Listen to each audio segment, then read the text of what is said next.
Hello everyone. तो आज की हमारी इस कहानी का टॉपिक है दादाजी के साथ घर पहुंची चुड़ैल। तो आज मैं आपको जो किस्सा सुनाने जा रहा हूँ वो मेरे दादाजी के साथ हुआ था। दिसंबर की कड़ी ठंड का समय था। घना कोहरा छाया हुआ था। दादाजी शहर में क्लर्क थे। उस दिन सारे लोग जल्दी कार्यालय का सारा काम खत्म करके घर की तरफ निकल रहे थे। दादाजी उस समय के बड़े अधिकारियों में से एक थे। रोज की तरह ही उस दिन काम खत्म होने के बाद घर के लिए अपनी गाड़ी से रवाना होने लगे। रास्ते में उन्हें हॉट से कुछ सामान भी लेना था, तो वे अपने साथियों से अलग हो गए।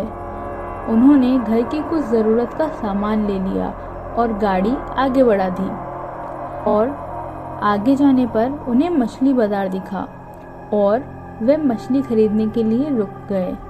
ताज़ी मछलियाँ लेने और देखने में ज़्यादा टाइम गुजर गया। उनकी जब अपनी घड़ी पर नज़र पड़ गई तो उन्हें आभास हुआ कि आज तो घर जाने में बहुत देर हो जाएगी और ये सब लेकर घर पहुंचने में काफ़ी समय लग जाएगा। फिर यही सब सोचकर उन्होंने सोचा कि क्यों ना जंगल के रास्ते से निकला जाए तो जल्दी पहुंच जाऊंगा। तो उन्होंने अपना रास्ता बदला और जंगल की तरफ अपनी गाड़ी को घुमा लिया। रात के 10 बज चुके थे। गाड़ी तेज रफ्तार से आगे बढ़ रही थी। तभी अचानक तेज ब्रेक के साथ गाड़ी को रोकना पड़ा। उनकी गाड़ी के आगे एक औरत जोर जोर से रो रही थी। उन्होंने सोचा इस वीराने में ये औरत क्या कर रही होगी। उन्हें लगा कि कोई मजदूर की पत्नी होगी जो नाराज होकर घर छोड़कर जंगल में भाग आई है। तो उन्होंने उससे पूछा कि यहाँ जंगल में तुम क्या कर रही हो, लेकिन उसने कोई जवाब नहीं दिया और जोर जोर से रोने लग गई। सारे जंगल में उसकी हू हू सी सिसकियां गूंज रही थी। फिर दादाजी ने पूछा, तुम्हारा घर कहाँ है? लेकिन वो कुछ भी नहीं बोली। तब दादाजी ने कहा कि आज चलो मेरे घर में रहना, सुबह अपने घर चली जाना। ये जंगल बहुत सारे जंगली जानवर से भरा है। रात भर यहाँ मत रुको। चलो आज मेरे घर में सबके लिए खाना बना देना और कल सुबह अपने घर चली जाना। उसने ये सुना तो झट से तैयार हो गई और गाड़ी में पीछे की सीट पर बैठ गई। सिर में बड़ा सा घूंघट डालने की वजह से उसका चेहरा छुपा हुआ था। कुछ ही देर में गाड़ी घर के दरवाजे पे थी। घर के लोग कब से उनकी राह देख रहे थे। गाड़ी रुकते ही माँ ने पूछा, आज तो बहुत देर हो गई और सारे लोग भी आ चुके हैं।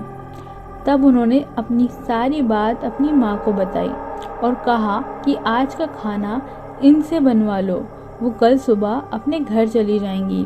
इतनी रात को बेचारी जंगल में कहाँ भटकती, इसीलिए मैं इसे ले आया। पर माँ को कुछ संदेह हो रहा था, तो कहीं चोर तो नहीं ले आया। रात को सोने के बाद या खाना बनाते समय कहीं घर का सामान ही ना चुरा ले। पर बेटी की बात को कैसे मना करती। उन्होंने उस औरत को कहा, देखो आज तो मैं रख ले रही हूँ, लेकिन कल सुबह होते ही यहाँ से चली जाना और जाओ रसोई में ये सामान उठाकर ले जाओ और खाना बना दो।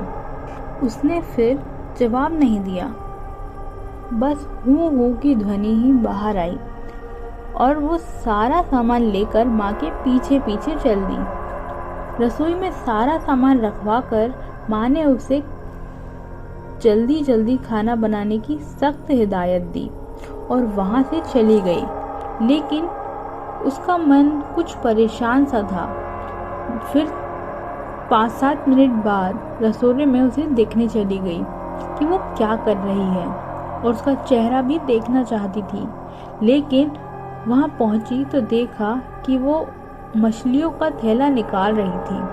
उन्होंने बहुत ज़ोर से गुस्से में कहा, यहाँ सब खाने का इंतज़ार कर रहे हैं और तुम अभी तक मछलियाँ ही निकाल रही हो। कल सुबह तक बनाओगी क्या? उसके सर पर घूंघट अभी भी था, तो चेहरा देखना मुश्किल था। उन्होंने उससे कहा, तुम जल्दी से खाना की तैयारी करो, मैं आग सुलगा देती हूँ, काम जल्दी हो जाएगा। और वे जल्दी से चूल्हा जलाने की तैयारी करने लगी, लेकिन साथ ही वो उसका चेहरा देखने की भी कोशिश कर रही थी। लेकिन वो जितना देखने की कोशिश करती थी, वे और पल्लू खींच लेती थी। अंत में हार कर वे बोली, देखो मैंने आग सुलगा दी है, अब आगे का सारा काम कर लो, कुछ ज़रूरत हो तो बुला लेना। लेकिन वो फिर कुछ नहीं बोली। अब उन्हें लगा कि यहाँ से जाने में ही ठीक रहेगा, वरना मेरा समय भी खराब होगा और हो सकता है कि अनजान लोगों से डर रही हो। ये सब सोचकर उन्होंने उसे कहा कि मैं आ रही हूँ, जल्दी से खाना बनाकर तैयार रखना, और वहाँ से चली गई। मन अभी तक परेशान था, कभी अपने कमरे में, कभी अपने बच्चों के पास, कभी बाहर, सबको देख रही थी, कहीं कुछ अनहोनी ना हो जाए। 1 मिनट भी आराम से नहीं बैठ पाई। अभी 5 ही मिनट हुए थे, पर उनके लिए वो घड़ी पहाड़ सी हो रही थी। समय बीत ही नहीं रहा था। 8 मिनट बड़ी मुश्किल से गुजरे और वे तुरंत ही कुछ सोचकर रसोई की तरफ दौड़ी। और वहां पहुंचकर जैसे ही उन्होंने रसोई का नज़ारा देखा, उनकी आंखें फटी की फटी रह गईं। उनके पैर बिल्कुल ही जम गए और उनसे आगे जाया ही नहीं जा रहा था और न ही पीछे जाया जा रहा था। उनके हृदय की धड़कन रुक गई। वो औरत रसोड़े में बैठकर सारी कच्ची मछलियाँ खा रही थी। सारे रसोड़े में मछलियाँ का खून बिखरा पड़ा था। उसके सर से घूंघट भी उतरा पड़ा था। इतना खौफनाक चेहरा आज तक उन्होंने नहीं देखा था। बाल, नाखून सब बड़े हुए थे। मछलियाँ खाने में मगन होने की वजह से उसने कुछ भी ध्यान नहीं दिया था और खुशी से कभी कभी वो आवाज़ें भी निकाल रही थी। इसकी आवाज़ें पूरे रसोड़े में गूंज रही थी।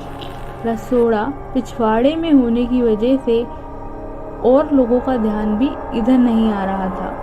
माँ को भी कुछ समझ नहीं आ रहा था कि चिल्लाने से कहीं घर के लोगों का नुकसान न पहुँचाए। वो चुड़ैल से अपने घर को कैसे बचाए, उन्हें समझ ही नहीं आ रहा था। बस भगवान का ही नाम उनके दिमाग में आ रहा था। अचानक वे आगे बढ़ने लगी उसकी तरफ और झट से एक थाल लिया और चूल्हे की तरफ दौड़ी। उस चुड़ैल की नज़र भी माँ पर पड़ चुकी थी, सो वो कुछ सोच कर उठी अपनी जगह से। माँ कुछ देर भी नहीं करना चाहती थी। उन्हें पता था कि आज अगर ज़रा भी लापरवाही हुई तो अनहोनी हो जाएगी। उस चुड़ैल के कुछ करने से पहले ही उन्हें चूल्हे तक पहुंचना था और चूल्हे के पास पहुंचकर उन्होंने जलता हुआ कोयला थाल में भर लिया और चुड़ैल की तरफ लेकर ज़ोर से फेंका। आग की जलन की वजह से वो अजीब सी डरावनी आवाज़ें निकालने लगी। अब तो उसकी आवाज़ें बाहर भी जा रही थी। सारे लोग बाहर से रसोड़े की तरफ भागे। वो चुड़ैल जोर जोर से हूँ की आवाज़ें निकाल रही थी और पूरे रसोड़े में दौड़ रही थी और माँ को पकड़ना भी चाह रही थी। लेकिन अब सारे लोग रसोड़े में आ चुके थे, तो लोगों की भीड़ देखकर वो और भी डर गई। लोगों की भीड़ को देखकर वो बाहर जंगल की तरफ भागी और सारे लोग ये मंजर देखकर डरे सहमे से खड़े थे और मन ही मन माँ की हिम्मत को दाद दे रहे थे। तो ऐसा छूटा चुड़ैल से पीछा। Thank you for listening my story. अगर आपको मेरी कहानियाँ अच्छी लगती हैं तो प्लीज़ मेरे चैनल को सब्सक्राइब करें ऐसी और ढेर सारी कहानी सुनने के लिए। Thank you.